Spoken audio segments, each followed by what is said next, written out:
नमामीश्वरं सच्चिदानन्दरूपं लसत्कुण्डलं गोकुले व्रजमानम् नमामीश्वरं सच्चिदानन्दरूपं लसत्कुण्डलं गोकुले व्रजमानम् यशोदाभियोलुखलब्धावमानम् परामृष्टम् अत्यन्ततो धृत्य गोप्या यशोदाभियोलुखलब्धावमानम् परामृष्टम् अत्यन्ततो धृत्य गोप्या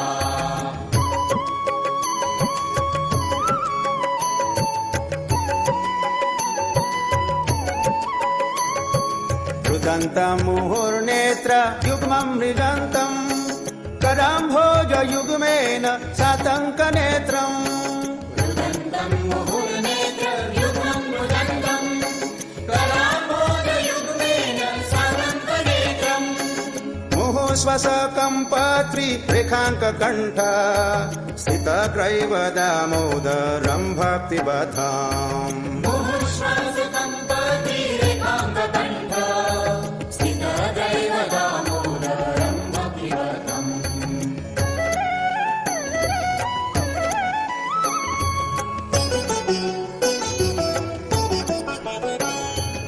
इति दिक्स्वलीलाभिरानन्दकुण्डे स्वघोषं निमज्जन्तम् अख्यापयन्तम् इति स्वलीलाभिरानन्दकुण्डे स्वघोषं निमज्जन्तम् आख्यापयन्तम् तदीयेषु तज्ञेषु भक्तैर्जितत्वम् पुनः प्रेमातस्तं शतावृत्तिवन्दे तदीयेषु तद्येषु भक्तैर्जितत्वम् पुनः प्रेमातस्तं शतावृत्तिवन्दे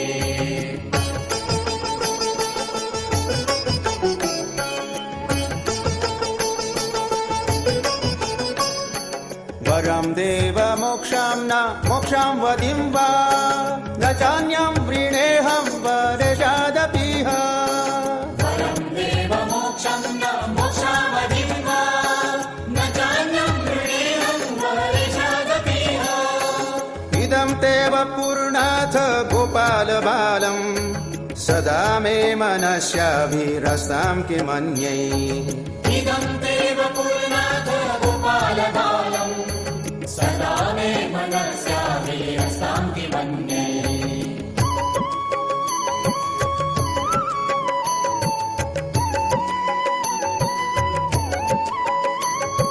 निदं ते मुखाम्भोजम् अत्यन्तनीलैः वृत्तं कुन्तलैः स्निग्ध रक्तैश्च गोप्या इदं ते मुखाम्भोजम् अत्यन्तनीले वृतं कुन्तलैस्निग्धरक्तैश्च गोप्या मुहुचुम्बितं बिम्ब रक्ताधरं मे मनस्याभिरास्तामालं लक्षलाभै मुहुश्चुम्बितं बिम्बरक्ताधरं मे मनस्याभिरस्तामलं लक्ष्यलाभे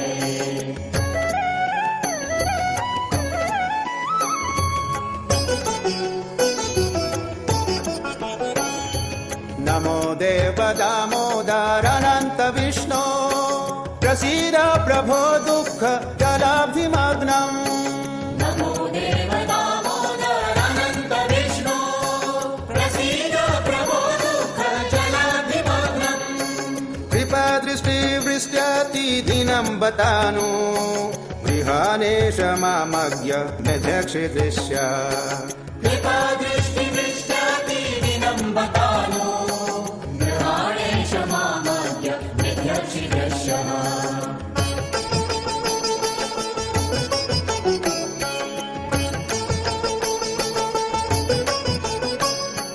कुबेरात्मजो बद्ध मूर्त्यैव याद्वत् त्वया मुचितो भक्ति भजौ कृतौ च कुबेरात्मजौ बद्धं मुख्यैव यद्वत् त्वया मुचितो भक्ति भजौ कृतौ च तथा प्रेम भक्तिं स्वकमे प्रयच्छ न मोक्षे गृहो मेऽस्ति दामोदरेह तथा प्रेम भक्तिं स्वकमे प्रयच्छ न मोक्षे गृहो मेऽस्ति दामोदरेह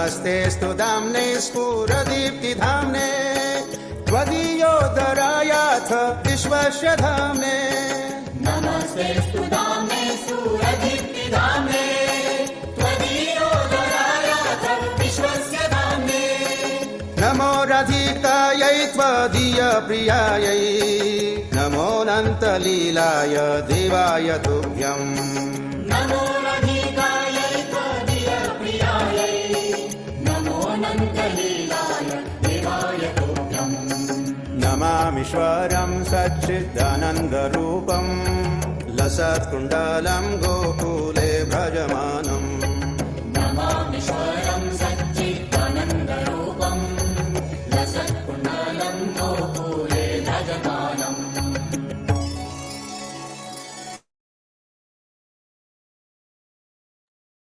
thank you so much Falguni.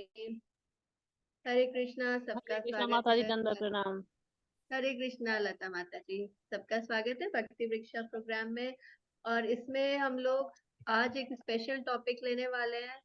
Topic तो सबको पता है, क्या है आज का टॉपिक?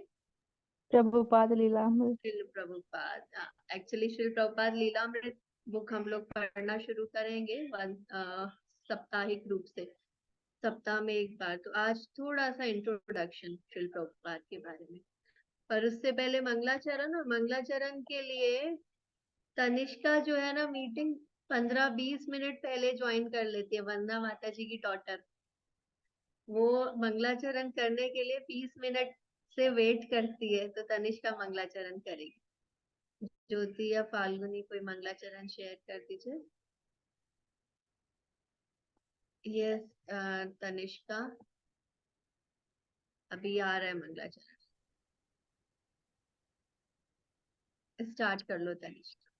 हरे कृष्ण माता रे।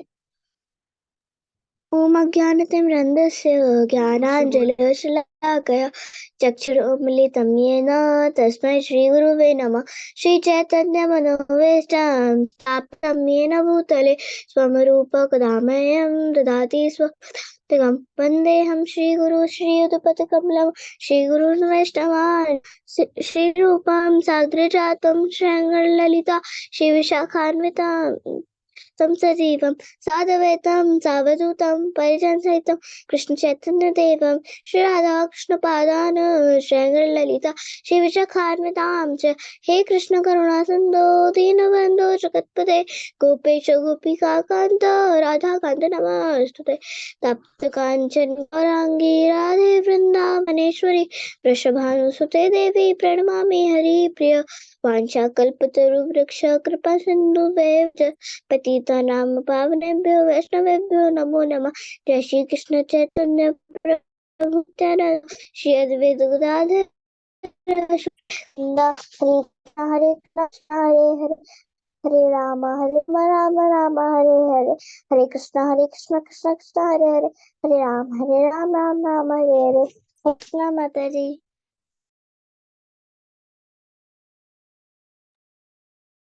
हरे Krishna. Thank you so much Tanishka, Tanisha sorry. आप तो एकदम परफेक्ट मंगला चढ़ते हो, बहुत ही बढ़िया।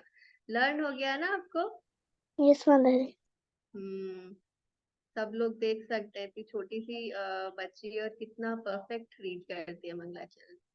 और इतना उसमें ईगरनेस है कि क्लास से पहले आके बैठना कि मुझे मंगलाचरण पढ़ना है। बहुत बढ़िया Tanisha, thank you so much. Hare Krishna. तो आज का ये जो टॉपिक है ना, एक मिनट स्पॉट किया हुआ मैंने किया था वंदना माता जी का। ठीक है, ये लीलामृत किस किस के पास है? कितने लोगों ने सुना है इस बुक के बारे में कि ऐसी कोई किताब है प्रभुपाद लीलामृत करके? किसको पता है? क्या माधुरी माता जी, सोनाली, वैष्णवी, नारायण प्रिया माता जी। ओके, ज्योति तुमको नहीं पता इस बुक के बारे में? अंबिका माता जी, मदन मोहिनी, ओके। ज्योति को भी पता है। तो क्या है इस बुक में? श्रील प्रभुपाद लीलामृत किसके बारे में है? सोनाली अनम्यूट करके बताओ। हरे कृष्ण। हरे कृष्णा। माता जी, जो श्री राम है ये श्रील प्रभुपाद की ये बायोग्राफी जैसे है। ये उनके जन्म से लेकर उन्होंने जो स्ट्रगल्स किए उनके लाइफ में, वो इस्कॉन कैसे रहा, उन्होंने प्रचार के लिए कितनी मेहनत की है, क्या उनको बताया है, मतलब उनकी फुल लाइफ में उन्होंने उनको टीचिंग जो देख सकते हैं, वो सब कुछ श्रील प्रभुपाद लीलामृत में है। बहुत ही स्पेशल बुक है ये श्रील प्रभुपाद लीलामृत। जैसा कि सोनाली ने बताया, श्रील प्रभुपाद के बारे में हमें डिटेल में अगर कहीं से पढ़ने को मिलता है तो वो इस बुक में से पढ़ने को मिलता है। किसने लिखी है ये? किसको पता है? ऑथर कौन है प्रभुपाद लीलामृत के? जिसको भी पता है आनोट करके बता सकते हैं। माता जी, सत स्वरूप दास गोस्वामी। हाँ, हिज होलीनेस सतस्वरूप दास गोस्वामी महाराज ने, जो कि श्रील प्रभुपाद के डिसाइपल भी थे और काफी समय तक श्रील प्रभुपाद के पर्सनल सर्वेंट रहे थे। तो उनको प्रभुपाद के बारे में काफी सारी चीजें उन्होंने खुद देखी, सुनी और बहुत रिसर्च किया है। मतलब ये जो बुक है ना, इसमें श्रील प्रभुपाद का बचपन से लेके स्टार्टिंग होती है और बचपन से लेके फिर जो कौन बनने से पहले उनका कैसे, कौन बनने के बाद वो किस किस से मिले, क्या क्या हुआ, इतना डिटेल में रिसर्च किया उन्होंने। इतना डिटेल में हमें और कहीं से नहीं पढ़ने को मिल सकता। तो जिनके पास ये किताब अभी तक नहीं है वो जरूर परचेज कर लीजिए। बहुत महंगी भी नहीं है ये बुक। आई थिंक 1100 या 1500 रुपए के आसपास होगी। जब मैंने परचेज की थी तब 1100 की थी।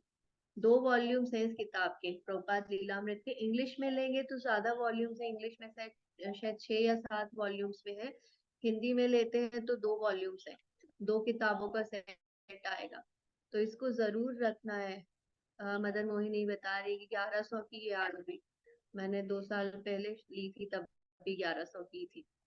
तो ये बुक हमारे पास जरूर होनी चाहिए। और अब से हमने डिसाइड किया है कि हम वीक में एक दिन इस बुक को रीड करेंगे। वैसे हम मॉर्निंग वाली क्लास में करेंगे, पर आज इवनिंग वाला क्लास हम प्रभुपाद लीलामृत पे कर रहे हैं। तो थोड़ी सी रीडिंग करते हैं, देखते हैं इस बुक में कैसा किस तरह की बातें हैं। इंग्लिश में ज्यादा कैसे है? इंग्लिश में ज्यादा इसलिए क्योंकि हिंदी के वॉल्यूम्स का साइज मोटा है और इंग्लिश के थोड़े पतले पतले बुक्स हैं। कंटेंट सेम है इंग्लिश और हिंदी का। तो ये हम लोग 14 चैप्टर से क्यों स्टार्ट कर रहे हैं पढ़ना, ये भी बताऊंगी मैं। फिलहाल रीडिंग करने के लिए 2-3 लोग हैंड रेज कर दीजिए। यस, वंदना माता जी स्टार्ट कर लीजिए। हरे कृष्णा। प्रकरण 14 है ना माता जी? प्रकरण 14, एकाकी संघर्ष। मैं पीछे बैठा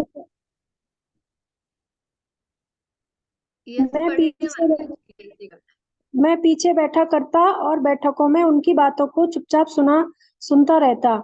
वे निर्विशेषवादी की निरर्थक बातें करते रहते और मैं चुप रहता। तब एक दिन उन्होंने मुझसे कहा कि क्या मैं कुछ कहना चाहूंगा, और मैं कृष्ण भावनामृत के विषय में बोला। मैंने चुनौती दी कि वे शंकराचार्य के हवाले से मनगढ़ंत दर्शन और व्यर्थ की बातें बता रहे थे। उन्होंने इस बात का इनकार किया, अपने बचाव की कोशिश की और कहा कि वे नहीं बता रहे थे, शंकराचार्य बता रहे थे। मैंने कहा, आप शंकराचार्य का प्रतिनिधित्व कर रहे हैं, बात एक ही है।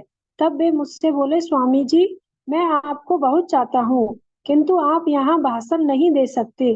परंतु यद्यपि हमारे दर्शनों में अंतर था और वे मुझसे बोलने देने के लिए तैयार नहीं थे, तो भी वे मेरे प्रति कृपालु थे और मैं भी उनके प्रति मैत्रीपूर्ण था। शील प्रभुपाद के वार्तालाप से। प्रभुपाद न्यूयॉर्क महानगर में किसी को नहीं जानते थे, किंतु डॉक्टर राममूर्ति मिश्र से उनका संपर्क था। उन्होंने बटलर से डॉक्टर मिश्र को एक पत्र लिखा था जिसके साथ परमानंद मेहरा से बंबई में प्राप्त परिचय पत्र भी संलग्न कर दिया था। उन्होंने डॉक्टर मिश्र को फोन भी कर दिया था और डॉक्टर मिश्र ने न्यूयॉर्क में उनका स्वागत करते हुए अपने साथ रहने का आमंत्रण दे दिया था। फिलाडेल्फिया से पोर्ट ऑथोरिटी बस टर्मिनल पहुंचने पर डॉक्टर मिश्र का एक विद्यार्थी उन्हें मिला और सीधे शहर के भीतर हो रहे एक भारतीय उत्सव में ले गया। वहां प्रभुपाद की भेंट डॉक्टर मिश्र तथा रविशंकर और उनके भाई नर्तक उदय शंकर से हुई। तब प्रभुपाद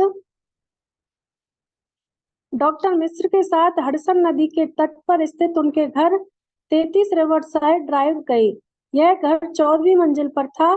उसमें बड़ी बड़ी खिड़कियां थी जो नदी की ओर खुलती थी। डॉक्टर मिश्र ने प्रभुपाद को एक अलग कमरा दे दिया। डॉक्टर मिश्र नाटकीय और आडंबर प्रिय व्यक्ति थे। आंखें नचाकर और हाथ झटककर बातें करना उनका स्वभाव था। वे सदैव प्रिय, सुंदर जैसे शब्दों का प्रयोग करते थे।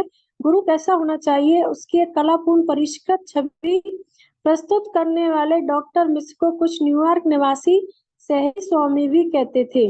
अमेरिका आने के पहले वे संस्कृत के अध्येता, गुरु और डॉक्टर रह चुके थे। वे कई पुस्तकें लिख चुके थे जैसे दी टेक्स्ट बुक ऑफ योग साइकोलॉजी एवं अद्वैत दार्शनिक शंकर की शिक्षाओं पर आधारित self analysis and self knowledge. संयुक्त राज्य में आने पर उन्होंने अपना डॉक्टरी व्यवसाय जारी रखा, किंतु जब कुछ लोग उनके शिष्य होने लगे तब उन्होंने डॉक्टरी का व्यवसाय बंद कर दिया। यद्यपि वे सन्यासी थे किंतु वे पारंपरिक गेरुई धोती और कुर्ता नहीं धारण करते थे, अपितु सिली हुई नेहरू जैकेट और सफेद ढीला पाजामा पहनते थे। उनका वर्ण श्याम था जबकि प्रभुपाद का रंग सुनहरा था और बाल घने और काले थे। 44 वर्ष की अवस्था होने पर डॉक्टर मिश्र प्रभुपाद के लड़के जैसे युवक लगते थे। जिस समय प्रभुपाद से उनका संपर्क हुआ डॉक्टर मिश्र का स्वास्थ्य खराब चल रहा था। प्रभुपाद का आगमन उनके लिए मानो पूर्ण औषध सिद्ध हुआ। हरे कृष्णा। राम हरे कृष्णा। सोनाली आगे कंटिन्यू। अनम्यूट कर लो सोनाली। हरे कृष्णा। राममूर्ति मिश्र, परम पुण्य मूर्ति प्रभुपाद भक्ति वेदांत गोस्वामी जी ने अपने प्रेम से सचमुच मुझे जीत लिया। वे सचमुच प्रेम के अवतार थे। मेरा शरीर अस्थि पंजर मात्र रह गया था। उन्होंने अपनी पाक विद्या और विशेषकर अपने प्रेम और भगवान कृष्ण के प्रति अपनी भक्ति से सचमुच ही मुझे जीवन दान दिया। भोजन बनाने में मैं बहुत आलसी था, पर वे उठ जाते और भोजन तैयार कर डालते। डॉक्टर मिश्र इस बात के प्रशंसक थे कि प्रभुपाद एक रसायन शास्त्री की सूक्ष्मता के साथ तरह तरह के व्यंजन बनाते तैयार करते थे और उन्हें खाने के प्रति भी उनमें बड़ा उत्साह था। राममूर्ति मिश्र वे मुझे रोटी नहीं अपितु प्रसाद प्रदान करते थे। यही जीवन था और उन्होंने मेरा जीवन बचा लिया। उस समय मुझे विश्वास नहीं था कि मैं जीवित रहूंगा, किंतु उनका समय से खाना खिलाना, चाहे मुझे भूख हो अथवा न हो, मुझे बहुत पसंद आया। वे उठ जाते और कहते, ये भगवत प्रसाद लो, और मैं कहता, बहुत अच्छा। जॉन सुआल, जो डॉक्टर मिश्र की एक पुरानी शिष्या थी, श्रील प्रभुपाद और अपने गुरु के को रिवर साइड ड्राइव के उनके आवास में प्राय साथ साथ देखा करती। जॉन सुआल, मुझे स्वामी जी की स्मृति एक बच्चे जैसी है, इस अर्थ में कि वे बड़े भोले भाले, सरल और निरीह लगते थे। डॉक्टर मिश्र के माध्यम से मेरी जो धारणा है उसके अनुसार वे प्रभुपाद को अपने पिता तुल्य समझते थे, जो उनके प्रति बहुत दयालु और कृपालु थे। किंतु स्वामी जी को तुष्ट करने के लिए जो शब्द अधिकांशतः प्रयुक्त होते थे वे थे एक बच्चे की तरह, जिसका भाव ये था कि वे पुरातन, सुंदर, अर्थ में सरल थे।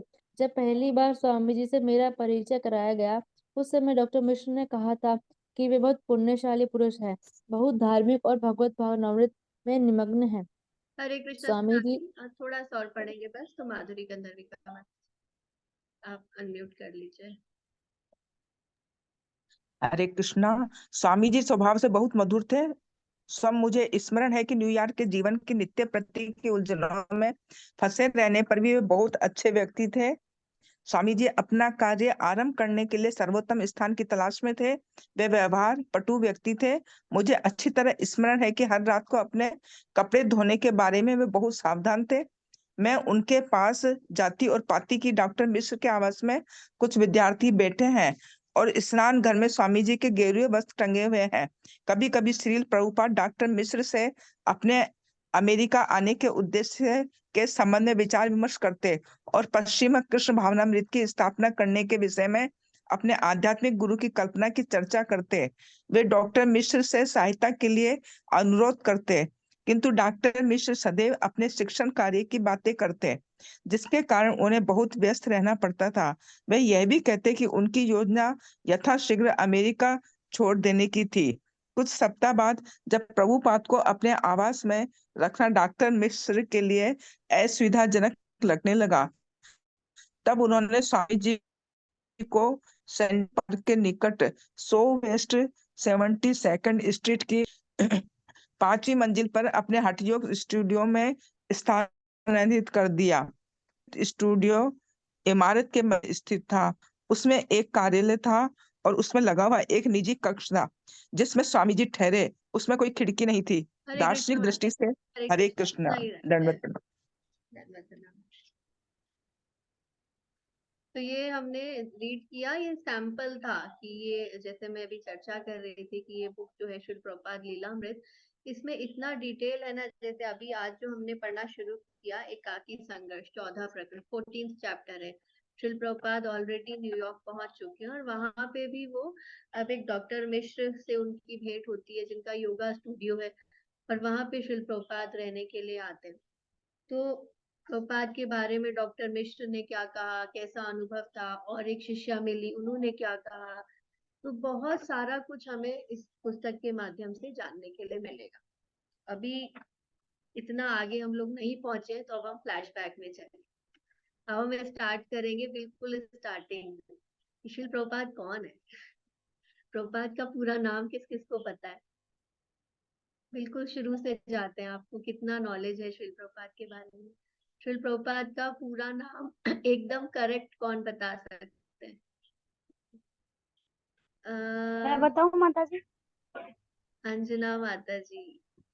यस, अंजना माता जी बताइए, पूरा नाम बताना है।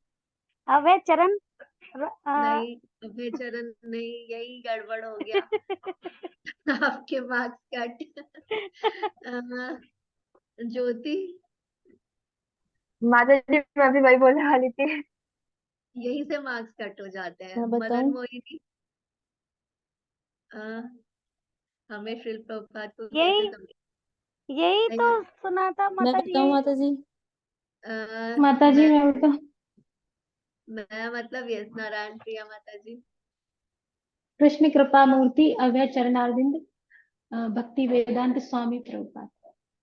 बहुत बढ़िया। इसमें कृष्ण कृपा मूर्ति से स्टार्ट करना, या इंग्लिश में जब भी हम श्रील प्रभुपाद का नाम लेते हैं, हिज डिवाइन ग्रेस एसी भक्ति वेदांत स्वामी श्रील प्रभुपाद, पूरा नाम बोलना इम्पोर्टेंट है। कभी भी अगर श्रील प्रभुपाद, अभी हम लोग आपस में ऐसे जब डिस्कशन कर रहे हैं तो हम श्रील प्रभुपाद बोल रहे हैं, पर पूरा नाम मतलब कृष्ण कृपा मूर्ति। ये एक इंसिडेंट यहाँ पे मैंने पढ़ा।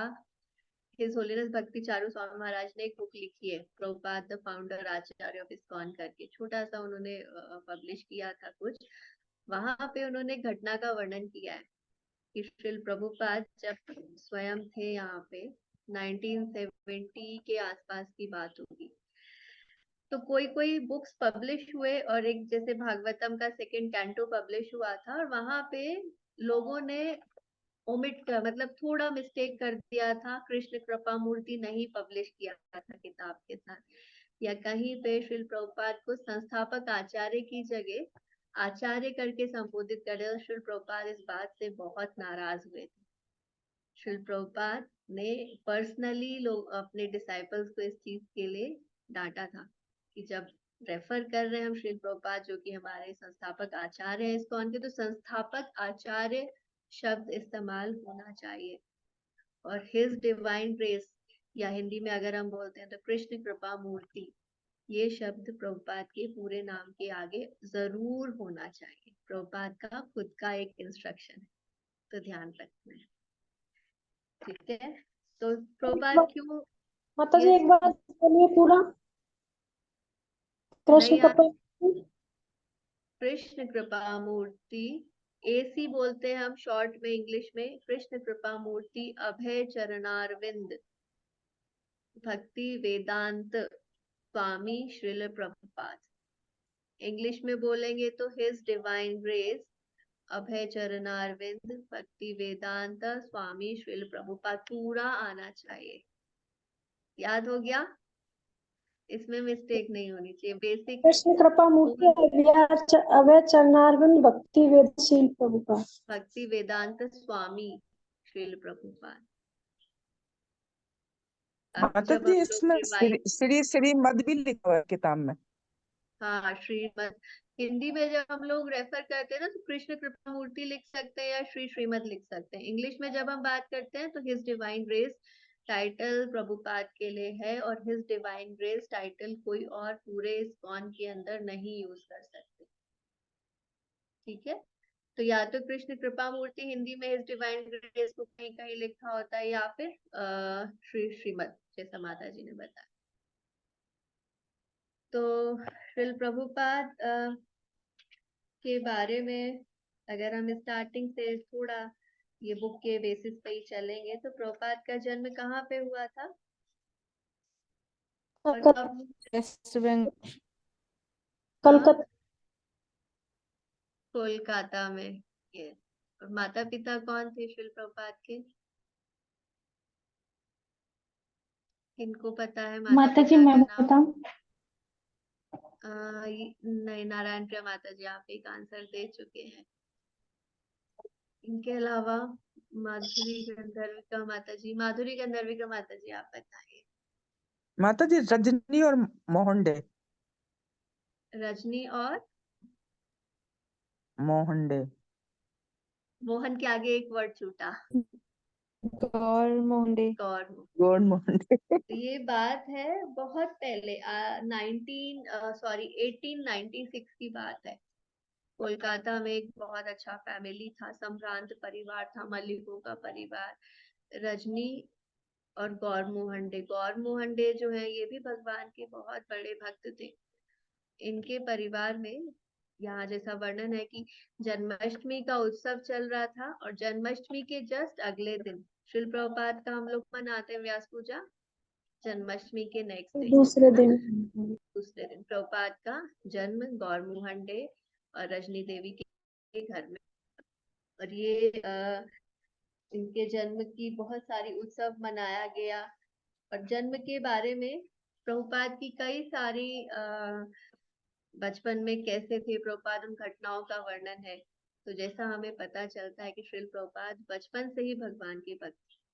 प्रभुपाद के पिताजी ने बचपन में ही इस तरह की प्रार्थना की थी कि मेरा ये जो पुत्र है, ये, मुझे ऐसा नहीं चाहिए कि कोई बड़ा अफसर बने या विदेश में जाके पढ़ाई करे, जैसा कि उस समय का ट्रेंड था। उस समय जो भी संभ्रांत परिवार के लोग थे उन सबके घरों में एक ट्रेंड चल रहा था, क्योंकि अंग्रेजों का शासन था और इंग्लिश को बहुत ज्यादा इम्पोर्टेंस दी जाती थी। तो जो भी लोग विदेश में जाके पढ़ते थे उनको ज्यादा उनकी रिस्पेक्ट की जाती थी।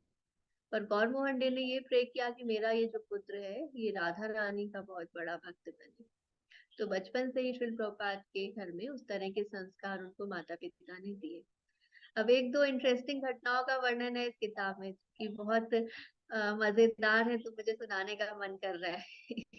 एक घटना बचपन की लिखी हुई है कि श्रील प्रभुपाद जब बहुत छोटे थे तो स्कूल जाने का मन नहीं करता था श्रील प्रभुपाद का। प्रभुपाद अपने माता पिता से कहते थे कि मैं घर में ही खेलूंगा, मैं स्कूल क्यों जाऊं, मुझे नहीं जाना स्कूल। तो इनके पिताजी ने इनको स्कूल भेजने के लिए एक नौकर रखा, 4 रुपए महीने तनख्वाह पे, और वो नौकर प्रभुपाद की कमर में रस्सी बांध के ले जाता था उनको जबरदस्ती स्कूल। और वहां पे भी प्रभुपाद भागा करते थे क्लास से। उनको मजा नहीं आता था पढ़ने में, तो वो नौकर की ड्यूटी थी कि प्रभुपाद जहां भी भाग के जाए उनको वापस खींच के स्कूल में ला के क्लास में बैठाना है। तो ये प्रभुपाद की शिक्षा की स्टार्टिंग ऐसे हुई थी। तो माता जी बहुत चिंतित रहती थी कि ये तो बच्चा पढ़ने का नाम ही, स्कूल ही नहीं जाना चाहता, ये आगे चल के कैसे पढ़ेगा।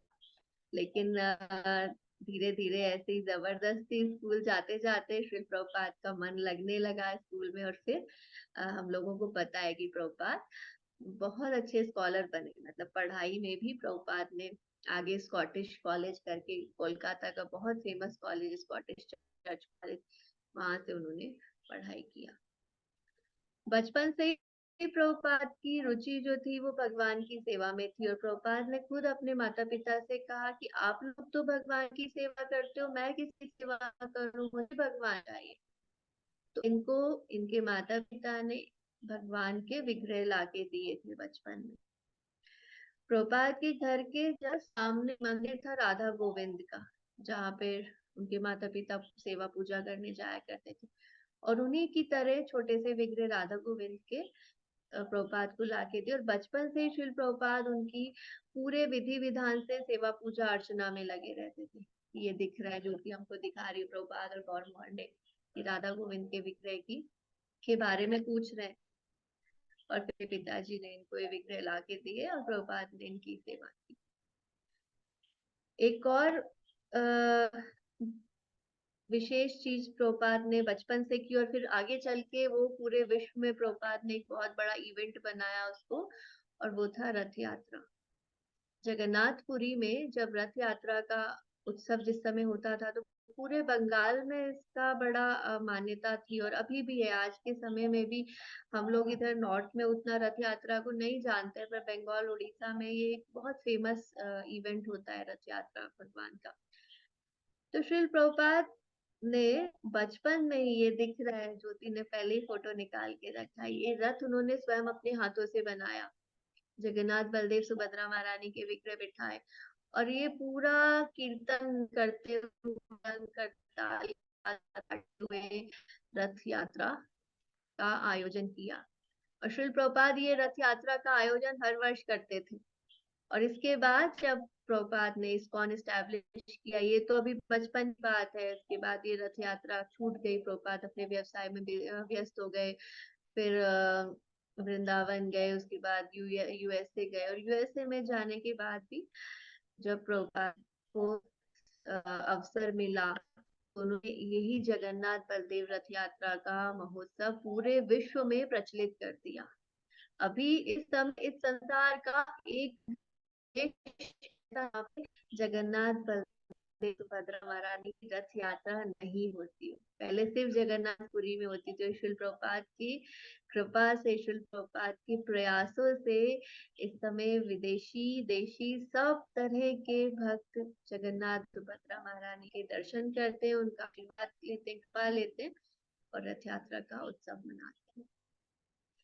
तो प्रभुपाद के बारे में हमें क्यों इतना जानना है, जब हम अभी डिस्कशन कर रहे हैं श्री प्रभुपाद के बचपन की एक दो घटनाएं मैंने पढ़ी, मुझे बहुत मतलब पढ़ने में इंटरेस्ट आ जाता है। ये बुक ऐसी है कि एक बार पढ़ना शुरू कर दो तो बहुत मन लगता है इसमें।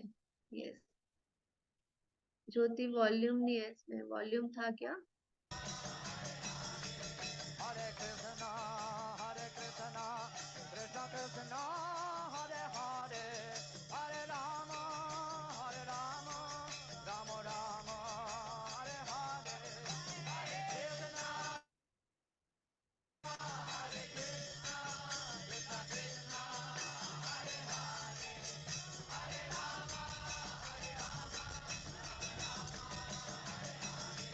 Hare Rama, Hare Krishna, Krishna Krishna, Hare Hare, Hare Rama,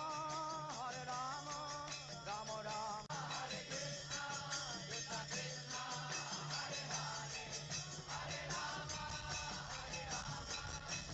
Hare Hare, Hare Rama, Hare Rama, Rama Rama, Hare Hare. हरी बोल, बहुत अच्छा वीडियो था ज्योति। श्रील प्रभुपाद रथ यात्रा उत्सव में रथ पर कीर्तन पे डांस करते हुए, बहुत ही अच्छा वीडियो था। तो प्रभुपाद का क्या सिग्निफिकेंस है, हम क्यों इतना जाने श्रील प्रभुपाद के बारे में, इस्कॉन के अंदर क्या स्थान है श्रील प्रभुपाद का, और हमारा क्या संबंध है श्रील प्रभुपाद के साथ, ये सब कौन बताएंगे? हमारा क्या संबंध है, या पहले तो यही कि प्रभुपाद के बारे में हमें क्यों इतना जानना चाहिए। अभी तो हम लोगों के बहुत सारे फेमस यूट्यूबर्स हैं, बहुत सारे प्रभु जी लोग हैं, माता जी लोग हैं जो क्लासेस करते हैं, उनसे हम लोग सीख रहे हैं। फिर हमारे कोई शिक्षा गुरु होते हैं, फिर दीक्षा गुरु होते हैं। तो क्या अभी भी इम्पोर्टेंट है हम फिर प्रभुपाद के बारे में जाने, उनसे रिलेशन डेवलप करें। इस फाल्गुनी प्रिया। माता जी, श्रील प्रभुपाद इस्कॉन के सभी जो भी भक्त हैं उन सबके पूर्व प्रतिष्ठित शिक्षा गुरु हैं और वो संस्थापक आचार्य के रूप में कार्य करते हैं इस्कॉन में अभी भी। उन्होंने सारे शिक्षाएं वगैरह सब इस्कॉन में उन्होंने स्थापित करी है।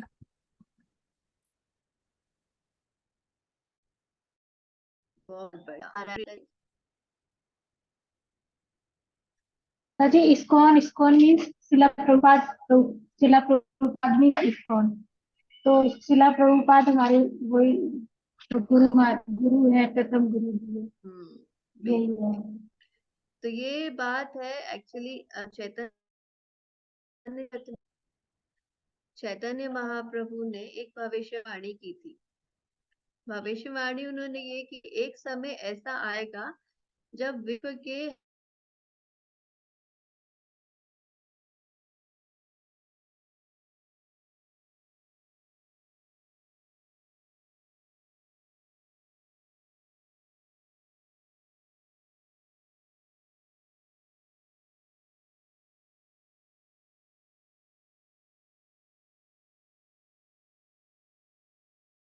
थे, इसीलिए प्रभुपाद का सबसे बड़ा कंट्रीब्यूशन जो कहते हैं वो ये है कि पूरे विश्व में महाप्रभु के नाम का, कृष्ण के नाम का प्रचार अगर किसी ने वास्तव में किया तो वो श्रील प्रभुपाद से पहले भी बहुत सारे भक्त हुए, बहुत सारे। ये जैसे प्रभुपाद जिस समय पे यूएसए गए थे, उस समय पे जैसे अभी हम पढ़ रहे थे ना, एक डॉक्टर मिश्र करके हुए, उनका योगा स्टूडियो चलता था, बहुत सारे फॉलोअर। तो इंडिया से उस समय बहुत सारे बाबा लोग जाते थे विदेश में प्रचार करने, और इसका उस समय ना एक ट्रेंड चला था कि इंडिया से लोग जाएंगे और वहां पे प्रचार, अपने आध्यात्मिकता का प्रचार करेंगे। कृष्ण के बारे में लोग नहीं बात करते थे। जैसा यहाँ पे आया कि वो डॉक्टर मिश्र कुछ अपनी मनगढ़ंत बातें करते थे, उन्हीं के जैसे विदेशी कपड़े पहनने लग गए थे, तो वहां जाके लोग वहां की सी बातें करने लगते थे। फिर प्रभुपाद ने कृष्ण नाम का प्रचार विश्व के हर एक देश में किया, और बिना किसी कॉम्प्रोमाइज के। उन्होंने विदेश में वहां के लोगों को धोती कुर्ता पहनना सिखाया, वहां की माताओं को साड़ियां पहनना सिखाया। उन्होंने ये, उनसे लोग कहा करते थे कि आप यहाँ आ गए तो यहाँ के वेशभूषा पहने, आपको इस वेशभूषा में देख के तो लोग आपके पास भी नहीं आएंगे। पर प्रभुपाद ने कभी कोई कॉम्प्रोमाइज नहीं किया। श्री प्रभुपाद कोई साधारण व्यक्ति नहीं है। प्रभुपाद सेनापति भक्त हैं चैतन्य महाप्रभु की इस आर्मी के। उनका ये जो आर्मी है प्रभुपाद, ये जो मिशन है चैतन्य महाप्रभु का कि पूरे विश्व में प्रचार होना चाहिए, उसकी बागडोर उन्होंने श्री प्रभुपाद को दी। प्रभुपाद से पहले गौड़िया मठ के भी कई कई सन्यासी लोग गए थे यूके में प्रचार करने, इंग्लैंड में, पर कोई सफल नहीं हो पाया। श्री प्रभुपाद ने वो कर दिखाया जो आज से पहले किसी ने सोचा भी नहीं था। तो ये विशेष कंट्रीब्यूशन है श्री प्रभुपाद का। इसके अलावा आज भी हम जो कुछ भी इस्कॉन के अंदर सीखते हैं, जो कुछ भी नियमों का पालन करते हैं, जो कुछ भी हम पुस्तकें पढ़ते हैं, सब कुछ हमें श्री प्रभुपाद ने दिया है। तो हमारे संस्थापक आचार्य के रूप में श्री प्रभुपाद हमेशा प्रतिष्ठित हैं और हमेशा रहेंगे। हमारा क्या रिलेशन है? संस्थापक आचार्य तो है इस्कॉन से, पर हमारा क्या रिलेशन है श्री प्रभुपाद से? इस्कॉन के सारे डिवोटीज का क्या रिलेशन है? हमारे प्रमाणिक गुरु हैं। कौन है? अब हमारा म्यूट। माता जी, वो शिक्षा गुरु है हम सबके। हाँ, शिक्षा गुरु है। श्रील प्रभुपाद हम सबके शिक्षा गुरु हैं, ये हमें याद रखना चाहिए। पूर्व प्रतिष्ठित आचार्य हैं और इस्कॉन के सारे डिसाइपल्स जो हैं वो श्रील प्रभुपाद के ही शिष्य हैं। पर हाँ, अब हमें इसमें एक और बात समझनी चाहिए कि एक और ऑर्गेनाइजेशन, एक और क्या, बहुत सारे ऐसे ऑर्गेनाइजेशन है जो ये कहते हैं कि वो सीधे सीधे प्रभुपाद से दीक्षा दिला रहे हैं। तो उनके यहाँ पे अगर हम जाते हैं तो हम प्रभुपाद के डायरेक्ट डिसाइपल बन जाते हैं, प्रभुपाद हमारे स्पिरिचुअल मास्टर बन जाते हैं। तो प्रभुपाद हमारे स्पिरिचुअल मास्टर है, पर प्रभुपाद शिक्षा गुरु के रूप में हमारे स्पिरिचुअल मास्टर है। प्रभुपाद का खुद का एक बहुत इंपॉर्टेंट निर्देश था, जो कि अभी हम जो कि फोटो में दिखा रहे हैं, प्रभुपाद ने बताया। प्रभुपाद इंपॉर्टेंट है क्योंकि वो प्रामाणिक गुरु परंपरा में आते हैं, आचार्य हैं, ये हम लोग बार बार पढ़ते हैं। तो प्रभुपाद ने ही ये इंस्ट्रक्शन दिया कि गुरु परंपरा के माध्यम से हमें ज्ञान प्राप्त करना है। तो कोई ऑर्गेनाइजेशन ये कहते हैं कि गुरु परंपरा जो है वो श्रील प्रभुपाद पे रुक गई, अब आगे कोई भी दीक्षा गुरु हो ही नहीं सकता, तो ये श्रील प्रभुपाद का इंस्ट्रक्शन नहीं था। प्रभुपाद हम सबके शिक्षा गुरु हैं, हम सबके स्पिरिचुअल फादर हैं। हम सब उन्हीं की पुस्तकें पढ़ते हैं, पर दीक्षा गुरु के रूप में हम श्रील प्रभुपाद को स्थान नहीं देते, क्योंकि प्रभुपाद का खुद का ये निर्देश है कि गुरु परंपरा में हमें, जो हमारे जीवित गुरु हैं, उनसे हमें दीक्षा लेना होता है। पर हमारी जितनी भी शिक्षाएं हैं इस्कॉन के अंदर, वो सब कुछ वही है जो श्रील प्रभुपाद ने हमको दिए। सारे रूल्स एंड रेगुलेशंस, हमें किस प्रकार भक्ति करनी है, हमारे क्या स्टैंडर्ड्स होने चाहिए, हमें कब उठना चाहिए, क्या खाना चाहिए, कितनी माला करनी चाहिए, कौन सी पुस्तकें पढ़नी चाहिए, कौन सी आरतियां करनी चाहिए, किस प्रकार भगवान की सेवा करनी चाहिए, सब कुछ जो हमको इस्कॉन के अंदर सिखाया जाता है, उसका एक ही बेंचमार्क है, श्रील प्रभुपाद ने हमको क्या बताया इस बात में। तो जब तक हम प्रभुपाद को नहीं समझते या हम प्रभुपाद को प्रॉपर सम्मान नहीं देते, तब तक हम वास्तव में इस्कॉन डिसाइपल, इस्कॉन डिवोटी ही नहीं। और प्रभुपाद, ये किसने लाइन बोली थी, नारायण प्रिया माता जी ने बोली थी, ISKCON means Prabhupada, Prabhupada means ISKCON. Prabhupada ने इस्कॉन को एस्टैब्लिश किया, संस्थापना की, और आज के समय में भी जब हम बात करते हैं कि हम इस्कॉन डिसाइपल हैं, इसका मतलब हम प्रभुपाद के शिष्य हैं, और प्रभुपाद के शिष्य हैं, इसका मतलब हम इस्कॉन से जुड़े हैं। ये दोनों चीजें रिलेटेड। तो प्रभुपाद का स्थान बहुत विशेष है, इसको हमें ध्यान में रखते हुए हम जो भी प्रेयर्स भी करते हैं ना भक्ति में आगे बढ़ने के लिए, या हमें जो भी सिखाया जाता है कि भगवान की सेवा करना ही भक्ति में आगे बढ़ने का सबसे सरल तरीका है, तो भगवान की सेवा मतलब हमारे लिए सिंपलेस्ट तरीका है। हम भगवान से तो सीधे कनेक्ट नहीं हो पाते, हमारे अंदर वो योग्यता नहीं है। श्रील प्रभुपाद की सेवा करना, प्रभुपाद के मिशन की सेवा करना, प्रभुपाद के मिशन में जो भक्त लगे हुए हैं, प्रचार में लगे हैं, जिस प्रकार भी सेवा में लगे हैं, उनका सहयोग करना, ये हमारे लिए सिंपलेस्ट तरीका है भगवान को प्रसन्न करने का। तो हमारे लिए ना बहुत इजी है कि हमें जितना भी फिलॉसफी सिखाया जा रहा है, भगवान के लिए ये करना है, भगवान के लिए वो करना है, उनको प्रसन्न करने का प्रयास करना है, कृष्ण भावनामृत में रहना है, उसका सिंपलेस्ट सार यही है कि प्रभुपाद के मिशन में सेवा करनी है, भक्तों का सहयोग करना है, और प्रभुपाद ने जो निर्देश दिए हैं उनका एज इट इज पालन करना। तो ये हमने जाना, अभी बचपन के बारे में पता चला कि बचपन से ही प्रभुपाद भक्त थे, उनके लक्षण बचपन से ही समझ में आ गए थे। उसके बाद आगे चल के प्रभुपाद का स्कॉटिश चर्च कॉलेज में उन्होंने पढ़ाई की, और प्रभुपाद जिस कॉलेज में पढ़ाई करते थे, प्रभुपाद के सीनियर पता है कौन थे? एक बहुत फेमस पर्सनालिटी प्रभुपाद के कॉलेज से पढ़े हुए हैं, और उनके सीनियर थे सुभाष चंद्र बोस। सुभाष चंद्र बोस। माधुरी गंधर्विका माता जी ने एकदम सही बताया, सुभाष चंद्र बोस प्रभुपाद के एक क्लास सीनियर थे। और प्रभुपाद उस समय पे, क्योंकि ये कॉलेज में इस तरह की बातें आपस में अंदर अंदर चलती रहती थी, सामने से तो कोई बात नहीं करता था अंग्रेजों के खिलाफ आंदोलन करने की, पर अंदर अंदर कॉलेज के स्टूडेंट्स में ये सारी बातें चलती रहती थी कि किस प्रकार आंदोलन किया जाए कि अंग्रेजों को भारत छोड़ना पड़े। तो प्रभुपाद बहुत प्रभावित हुए इन बातों से, उनको भी, लेकिन उनको ज्यादा इंटरेस्ट आता था गांधी जी में। अभी ये अगर आपको पता हो, भारत का जो फ्रीडम स्ट्रगल है, एक एक पार्ट था जो सुभाष चंद्र बोस की तरफ अट्रैक्टेड था, दूसरा पार्ट लोगों का था जो गांधी जी की तरफ। और प्रभुपाद गांधी जी से क्यों अट्रैक्टेड थे बहुत ज्यादा, पता है रीजन?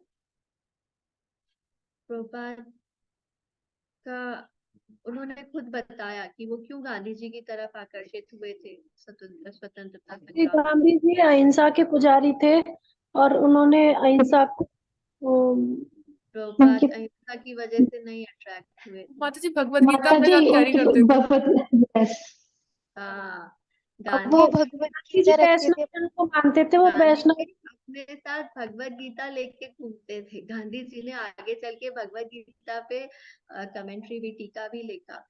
और अक्सर गांधी जी भगवत गीता में से कुछ कुछ बातें किया करते थे। तो फिर प्रभुपाद को लगता था कि गांधी जी जो है वो आध्यात्मिक व्यक्ति हैं और वो आध्यात्मिक सिद्धांतों के आधार पर भारत को स्वतंत्रता दिलाना चाहते हैं और आगे चल के आध्यात्मिक समाज का निर्माण करना चाहते हैं। आगे चल के हालांकि प्रभुपाद का ये काफी उन्होंने लेटर्स लिखे थे गांधी जी को, और प्रभुपाद आगे चल के काफी डिसअपॉइंट हुए थे गांधी जी से। लेकिन कॉलेज के समय में ये फटाफट से फोटो निकाल लिया, ज्योति फटाफट फोटो निकालती है। स्कॉटिश चर्च कॉलेज में दो लोग, सुभाष चंद्र बोस और श्रील प्रभुपाद। तो खैर गांधी जी से बहुत प्रभावित थे। उनका भी इस तरह का विचार बन रहा था कि मैं भी स्वतंत्रता आंदोलन में भाग लूं। पर एक दिन एक घटना हुई। ये कॉलेज का भी फोटो दिख रहा है, वाह, ये मैंने कभी नहीं देखा था। स्कॉटिश चर्च कॉलेज जहाँ पे श्रील प्रभुपाद पढ़े हुए हैं। देखें, कॉलेज आज भी बड़ा फेमस है। तो प्रभुपाद उस समय की तरह स्वतंत्रता आंदोलन में भाग लेना ही चाहते थे, पर एक घटना हुई जिसने उनका जीवन परिवर्तन कर दिया। क्या थी वो घटना? एक दिन की बात है। प्रभुपाद के एक फ्रेंड थे, नरेंद्र नाथ मलिक। नरेंद्र नाथ मलिक जो है वो श्रील प्रभुपाद से एक दिन कहते हैं कि एक साधु आए हुए हैं कलकत्ता के अंदर और मैं तुम्हें उनसे मिलवाना चाहता हूँ। अब ये साधु कौन आए हुए हैं कलकत्ता के अंदर? अब ये प्रभुपाद क्योंकि बचपन से एक वैष्णव परिवार में जन्म हुआ था और प्रभुपाद के पिताजी भी बहुत भक्त थे, तो अक्सर उनके घर में बचपन से साधु पुरुष आया करते थे। और बचपन से जब साधु पुरुष आया करते थे तो बहुत सारे साधु उसमें से फ्रॉड होते थे। प्रभुपाद के मन में, जैसा अभी हमारे मनों में भी रहता है ना अक्सर, कि ये जो साधु बन के घूमते हैं ज्यादातर फ्रॉड ही है उसमें से, वही बात प्रभुपाद के मन में थी कि साधु तो मैंने बहुत देखे हैं, ज्यादातर फ्रॉड ही होते हैं, मुझे इनमें कोई इंटरेस्ट नहीं। लेकिन ये नरेंद्र नाथ मलिक जो थे ये प्रभुपाद के अच्छे फ्रेंड थे और ये प्रभुपाद को इन्होंने पुश किया कि नहीं, तुम एक बार मिलके देखो, ये साधु अलग है, ये बहुत एजुकेटेड है, बहुत संभ्रांत है और ये नॉर्मल साधुओं जैसे नहीं बातें करते। तो प्रभुपाद का हालांकि मन नहीं था, उल्टा डांगा करके जगह है। उल्टा डांगा में उन्होंने बताया कि साधु का आज एक मीटिंग है, प्रवचन है, वहां पे हम चलेंगे। प्रभुपाद बिना मन से कि चलो देख के आते हैं किस प्रकार के साधु हैं, यहाँ पे चलेगा। ये जो फोटो ज्योति ने दिखाया है, तो इस तरह की एक मीटिंग चल रही थी छत के ऊपर। भक्ति सिद्धांत सरस्वती ठाकुर जो कि साधु जिनकी चर्चा की गई थी वो बैठे हुए थे, आसपास कई सारे युवक, कुछ ब्रह्मचारी आदि बैठे हुए। अब प्रभुपाद सीढ़ियां चढ़ के ऊपर जा आए। जैसे ही प्रभुपाद छत पे गए, प्रभुपाद को देखते ही भक्ति सिद्धांत सरस्वती ठाकुर ने लाइन कही। अभी ये बैठे भी नहीं है, अभी इनका कोई इंट्रोडक्शन भी नहीं हुआ है श्री प्रभुपाद से। देखते ही उन्होंने प्रभुपाद से कहा, आप शिक्षित नवयुवक हैं, आप चैतन्य महाप्रभु के संदेश का प्रचार विश्व भर में क्यों नहीं करते? वहीं पे भविष्यवाणी कर दी भक्ति सिद्धांत सरस्वती ठाकुर ने। देखते ही कि आप तो एजुकेटेड हैं, तो फिर आप पूरे वर्ल्ड में क्यों नहीं कृष्ण भावनामृत को फैलाते? प्रभुपाद बहुत सरप्राइज्ड हो गए कि ये तो मुझे जानते भी नहीं है, इनको मेरे बारे में कुछ पता भी नहीं और इन्होंने ऐसे बात क्यों कह दी। खैर प्रभुपाद वहां बैठ गए। उनके मन में वो बात घूम रही थी कि साधु ने मुझे देखते ही ऐसा क्यों कहा। अब आगे थोड़ा ये लेक्चर जैसा चल रहा था, भक्ति सिद्धांत सरस्वती ठाकुर बोल रहे थे, सब लोग बैठ के सुन रहे थे, और सुनते सुनते प्रभुपाद को समझ आया कि भक्ति सिद्धांत सरस्वती ठाकुर वास्तव में चैतन्य महाप्रभु के मिशन का प्रचार कर रहे हैं। चैतन्य महाप्रभु के बहुत बड़े भक्त हैं, बहुत विद्वान हैं, और इनका लक्ष्य है महाप्रभु के संदेश का प्रचार करना।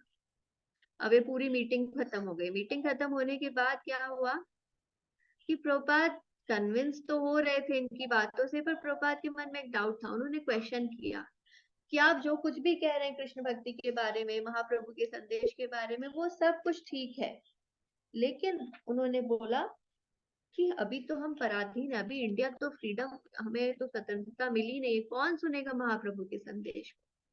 जैसे हमें लगता है ना कि अभी सिचुएशन फेवरेबल नहीं है, कौन प्रीचिंग करने का क्या फायदा, कौन सुनेगा हमारे मैसेज को।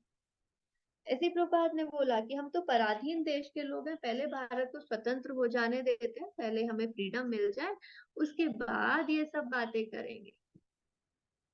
तो बहुत कन्विंसिंग आर्ग्यूमेंट था। सब लोग जो वहां बैठे हुए थे वो सब को लगा कि अरे ये तो बहुत सही बात कही जा रही है।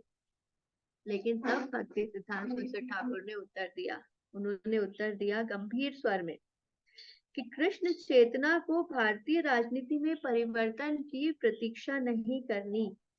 कृष्ण चेतना इतनी महत्वपूर्ण है कि वो प्रतीक्षा नहीं कर सकती। मतलब इन्होंने समझाया कि ये जो कृष्णा कॉन्शियसनेस है, दिस इज अर्जेंट। ये इस बात पे डिपेंडेंट नहीं है कि हम स्वतंत्र हैं, परतंत्र हैं। आगे चल के उन्होंने पूरा डिटेल में बताया कि ये जो सिचुएशन है ये तो हमेशा बदलती रहेंगी इस भौतिक संसार में। कभी हम परतंत्र होंगे, कभी स्वतंत्र होंगे, कभी कोई और राजा बनेगा, कभी किसी और का शासन होगा, पर इन सबका कृष्ण भावनामृत से कोई लेना देना नहीं। कृष्ण भावनामृत का प्रचार हमें तुरंत करना चाहिए, आज ही करना चाहिए। राजनीति का इससे कोई भी लेना देना है ही नहीं। और इतना कन्विंसिंग तरह से बोला। तो यहाँ पे लीलामृत में एक लाइन आई थी जो कि बहुत इंटरेस्टिंग है। उन्होंने लिखा कि प्रभुपाद पहली बार किसी से तर्क वितर्क में हारे थे, फर्स्ट टाइम। और ये बात प्रभुपाद ने खुद बोली कि मतलब फर्स्ट टाइम मैं किसी से डिफीट हुआ था आर्ग्यूमेंट में, पर ये डिफीट में मेरी विक्ट्री थी। ये पराधीन, ये जो पराजित हुए, इसमें प्रभुपाद को आनंद आया। मतलब प्रभुपाद पहली बार उनको अनुभूति हुई कि अच्छा वे कभी पहले पराजित नहीं हुए थे, परंतु इस पराजय से कोई हानि नहीं थी, ये बहुत बड़ा लाभ था। ये प्रभुपाद के लिए बहुत बड़ा लाभ था कि वो भक्ति सिद्धांत सरस्वती ठाकुर से पराजित हुए तक। और इस दिन के बाद ही श्रील प्रभुपाद ने मन में मान लिया था कि ये मेरे गुरु हैं। अभी ऐसा कोई फॉर्मली कोई इस बात की चर्चा नहीं हुई थी, किसी से नहीं किया था, लेकिन मन में श्रील प्रभुपाद ने समझ लिया। और वो एक बार मिलके ही प्रभुपाद कन्विंस हो गए कि जो ये बात कह रहे हैं ये ठीक है, वास्तव में कृष्ण भावनामृत का प्रचार होना अर्जेंट है और ये हमें अभी करना चाहिए।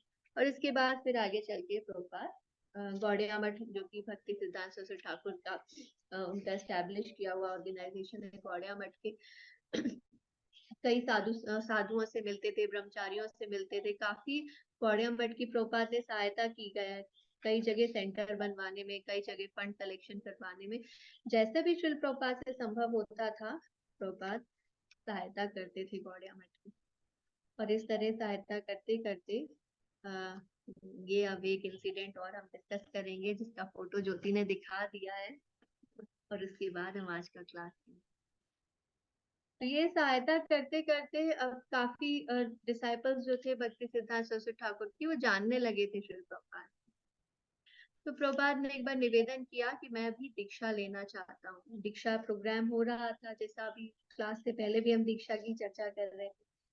दीक्षा प्रोग्राम से पहले एक घटना हुई थी। अभी ये जो मीटिंग हुई थी छत पे प्रभुपाद की और भक्ति सिद्धांत सरस्वती ठाकुर की, इसके बाद बहुत ज्यादा मिलना नहीं हो पाया था प्रभुपाद का। अपने गुरु महाराज से। उन्होंने मन में गुरुदेव माना था, पर प्रभुपाद अपना बिजनेस चलाने के लिए इलाहाबाद चले गए, और उसके बाद अक्सर इधर उधर उनका घूमना रहता था बिजनेस के सिलसिले में, तो ज्यादा मिलना नहीं हो पाता था। पर एक बार वृंदावन में ऐसा संयोग हुआ कि भक्ति सिद्धांत सरस्वती ठाकुर वृंदावन में आए थे अपने डिसाइपल्स की यात्रा लेके, और श्रील प्रभुपाद भी किसी काम से उनको आगरा जाना था, तो उन्होंने ऐसा प्लान बनाया कि मैं भी इस यात्रा में सम्मिलित होऊंगा। अब यात्रा जब हुई तो लास्ट डे था वो, जब भक्ति सिद्धांत सरस्वती ठाकुर उस यात्रा में रहने वाले थे, और ऐसा अनाउंसमेंट हुआ कि अभी जिन भक्तों को दर्शन के लिए जाना है वो दर्शन के लिए चले जाएं, और जो रुकना चाहते हैं वो रुक सकते हैं। भक्ति सिद्धांत सरस्वती ठाकुर कुछ प्रवचन करेंगे। तो वर्णन ऐसा आता है कि बहुत सारे, ज्यादातर लोग तो दर्शन के लिए चले गए, क्योंकि वृंदावन धाम आए हैं तो दर्शन ज्यादा इंपॉर्टेंट लगते हैं। कोई कोई दूर से आए होंगे, कहाँ से आए होंगे, उनको लगा होगा कि दर्शन ना छूट जाए, पर श्री प्रभुपाद दर्शन के लिए नहीं गए, वो वहां बैठ गए। और उस घटना का वर्णन आता है कि भक्ति सिद्धांत सरस्वती ठाकुर ने बोलना शुरू किया, अनेकों अनेकों टॉपिक्स पे वो बोलते जा रहे थे। स्टार्टिंग जब हुई तो 12-15 लोग वो बैठे हुए थे, उनमें से भी कोई कोई प्रभुपाद के सीनियर डिसाइपल्स थे, वो भी उठ के जाने लगे कि अब हमें यात्रा का मैनेजमेंट करना है। लास्ट में बस प्रभुपाद और 2-3 और लोग, बस इतने लोग बैठे रह गए, और घंटों भक्ति सिद्धांत सरस्वती ठाकुर ने कृष्ण कथा करी और प्रभुपाद ने सुनी, और उनका मन तब भी तृप्त नहीं हो रहा था। उनको लग रहा था कि और उनके गुरुदेव बोलते रहे और सुनते रहे। तो ये जो घटना थी, इससे भक्ति सिद्धांत सरस्वती ठाकुर को श्रील प्रभुपाद याद रह गए। ये वो मतलब भक्त है जो कथा सुनने में रुचि रखता है। तो अब ये घटना हो गई, उसके कुछ समय के बाद ऐसा हुआ कि दीक्षा प्रोग्राम का ऑर्गेनाइजेशन हो रहा था, तो उनके प्रभुपाद ने रिक्वेस्ट किया कि मैं भी दीक्षा लेना चाहता हूँ। और जो सीनियर डिसाइपल थे जो दीक्षा का कार्यभार देख रहे थे, उन्होंने कहा हाँ ठीक है, आपको तो महाराज एक्सेप्ट कर लेंगे दीक्षा के लिए, क्योंकि आप तो इतना गौड़िया मठ में आप सेवा करते हैं, इतनी तरह की आपने सहयोग किया है, और आप सारे नियमों का पालन करते हैं, तो आपको दीक्षा मिल जाएगी। अब ये ना बहुत इंटरेस्टिंग है, यहाँ पे ये जो मीटिंग लिखी है, मीटिंग का वर्णन है, ये छोटी छोटी चीजें हैं जो लीलामृत में मिलती है हमको पढ़ने के लिए। तो जैसे हम मीटिंग करवाते हैं ना गुरु महाराज के साथ, हमारे सबके मीटिंग हुए थे गुरु महाराज से दीक्षा से पहले, ऐसे ही प्रभुपाद को ले जाया गया मीटिंग करवाने के लिए। तो प्रभुपाद को देखते ही भक्ति सिद्धांत सरस्वती ठाकुर ने क्या कहा, उन्होंने कहा कि हाँ ये शिष्य मुझे याद है, क्योंकि इसको मेरा प्रवचन सुनना पसंद है। मैंने इसको वृंदावन में देखा था, सब लोग उठ के चले गए थे और ये प्रवचन सुन रहा था एंड तक, तो इसको मैं अपना शिष्य स्वीकार करूंगा। अब प्रभुपाद के मन में ना पूरा दीक्षा समारोह हो रहा था, जिसका भी फोटो दिखाया ज्योति ने कि सब लोग दीक्षा, और भी लोग थे शिष्य थे दीक्षा ले रहे थे। तो प्रभुपाद के मन में एक बात उस दिन घर कर गई, ये लर्निंग था प्रभुपाद के लिए। उनके मन में क्या बात आई कि श्रील भक्ति सिद्धांत सरस्वती ठाकुर ने धन देने के लिए उनकी प्रशंसा नहीं की, मठ के लिए धन देने के लिए। जैसे मैंने बताया प्रभुपाद फंड कलेक्शन करते थे गौड़िया मठ के लिए, उन्होंने कई बार करा ना। उन्होंने उनको परिवार और धंधा छोड़कर अपने साथ यात्रा करने की सलाह दी, ना व्रत और उपवास से शरीर गलाने वाले योगियों की भांति कठोर जीवन व्यतीत करने के लिए कहा, लेकिन उन्होंने कहा कि वह मुझे सुनना पसंद करता है, मैंने उसे लक्षित कर लिया है। अभय के ध्यान में बार बार ये बात आती रही, और जब उनके आध्यात्मिक गुरु दीक्षा दे रहे थे तब तक भी ध्यान पूर्वक उनको सुन रहे थे। तो उस दिन से प्रभुपाद ने ठान लिया कि अपने आध्यात्मिक गुरु के प्रवचनों को वो उसी प्रकार ध्यान से सुनते रहेंगे और उन्हें प्रसन्न रखेंगे। तो ये कितनी छोटी सी चीज है, पर प्रभुपाद की लाइफ में कितना बड़ा चेंज इससे आया, और ये हम सबके लिए लर्निंग है। हम सबका क्वेश्चन रहता है ना कि हम कैसे अपने गुरु महाराज को प्रसन्न रखें, या कैसे हम श्री प्रभुपाद को प्रसन्न करें। तो एक सिंपल सा ट्रिक बताया कि भक्ति सिद्धांत सरस्वती ठाकुर ने इस बात को नोटिस किया कि प्रभुपाद का लेक्चर सुनने में इंटरेस्ट है, और ये प्रभुपाद ने तब से मन में बात ठान ली कि वो अपने गुरु के प्रवचनों को सुनेंगे, ध्यान पूर्वक सुनेंगे और उन्हें प्रसन्न करेंगे। तो यही बात हमें याद रखनी है।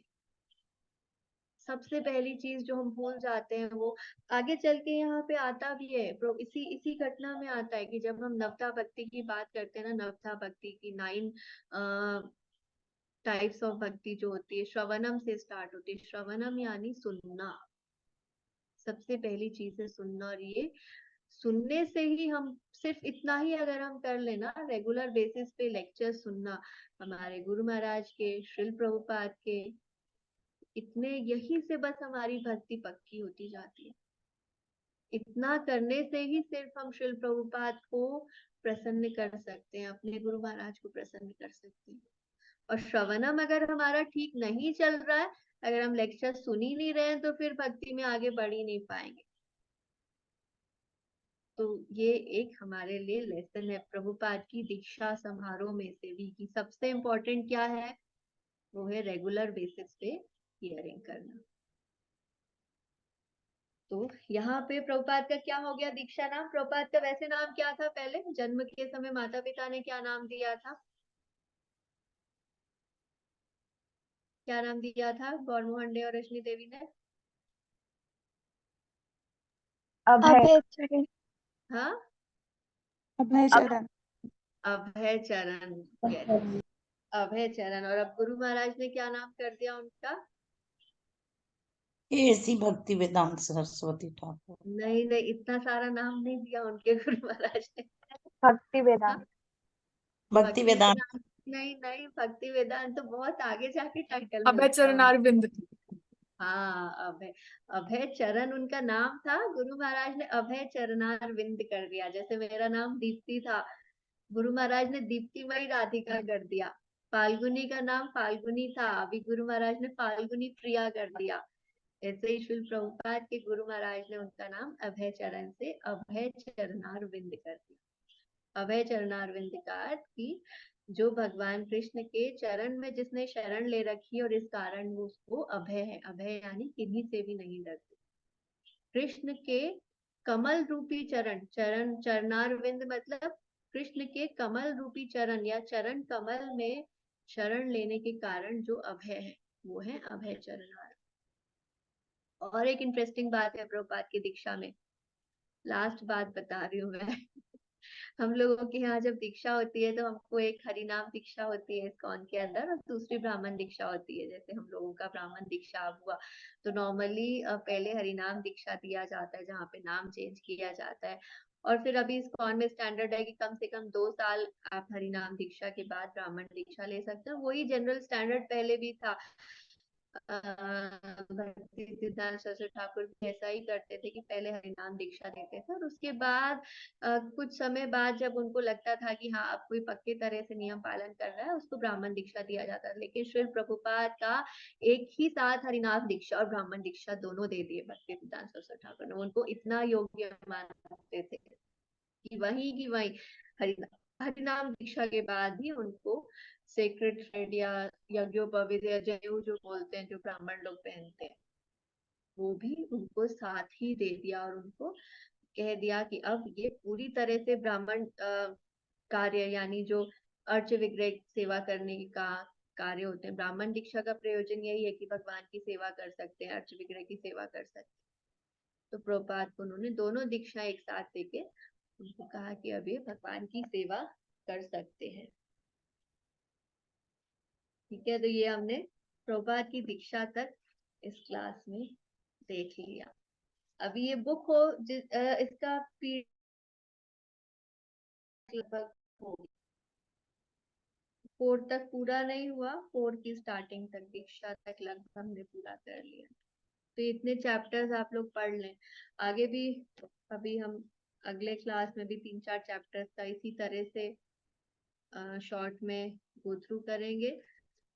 उसके बाद फिर जब हम लोग धीरे धीरे 14th चैप्टर पे आ जाएंगे तो वहां से हम लोग रीडिंग कंटिन्यू करेंगे। ठीक है, किसी का कोई क्वेश्चन है?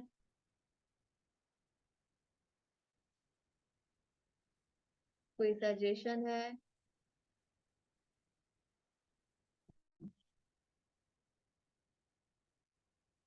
कोई क्वेश्चन नहीं है, कोई सजेशन हरे नहीं है। कृष्णा माता जी। हाँ हाँ जी रवीना जी। हमारे घर में क्या है, 5 जने हैं, तो हम क्या 3 जने ना नॉनवेज खाते हैं, 2 जने हम नहीं खाते। तो जब भी आते हैं हम बहुत मतलब मना करते हैं, लेकिन मानते नहीं है, क्या करें।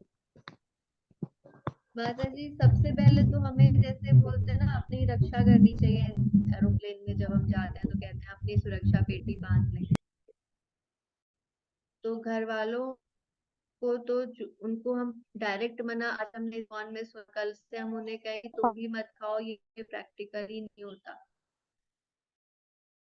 हमारे लिए सबसे पहली चीज, हम अपने निर्णय पे टिके रहें कि हम नहीं खाएंगे।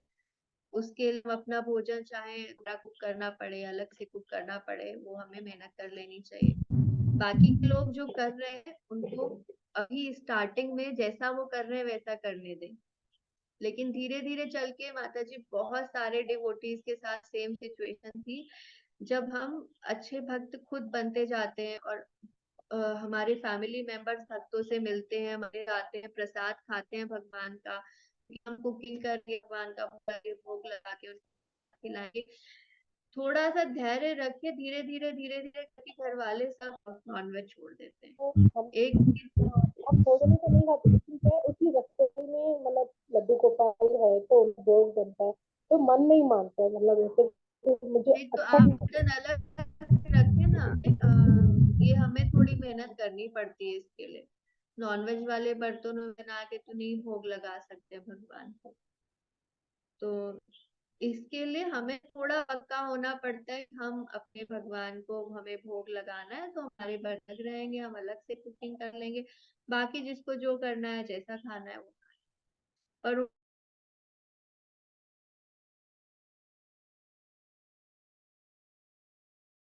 क्लास होता है 5:15 से 6 बजे, छोटी क्लास रखेंगे, पर कम से कम इसी बहाने हम चैतन्य चरितामृत भी खोल कर देखेंगे। और ये सजेशन ग्रेस माधुरी घंटावाली का था, उनको बहुत बहुत धन्यवाद माता जी, थैंक यू सो मच, आपने सजेशन दिया और अब हम इसका पालन करेंगे। यस वैष्णवी। हरे कृष्णा माता जी प्रभुपाद को फिर वो भक्ति वेदांत नाम किन्होंने दिया वो था आगे उनके आगे टाइम आगे आगे आए। अभी बहुत सारी चीजें प्रभुपाद को धीरे धीरे ऐड ऑन होगा, आगे बहुत कुछ है। अभी आज जो हमने देखा है ट्रेलर था, ये मूवी बहुत लंबी है। सब लोग अनम्यूट कर लीजिए। श्रील प्रभुपाद की हरे कृष्णा कृष्णा कृष्णा कृष्णा कृष्णा हरे हरे हरे हरे राम राम राम हरे हरे हरि बोल हरि बोल हरि बोल हरि सबका बोल बहुत बहुत हरि धन्यवाद, बोल थैंक यू। हरि बोल हरि बोल हरि बोल। एंड कर रही हूँ मैं।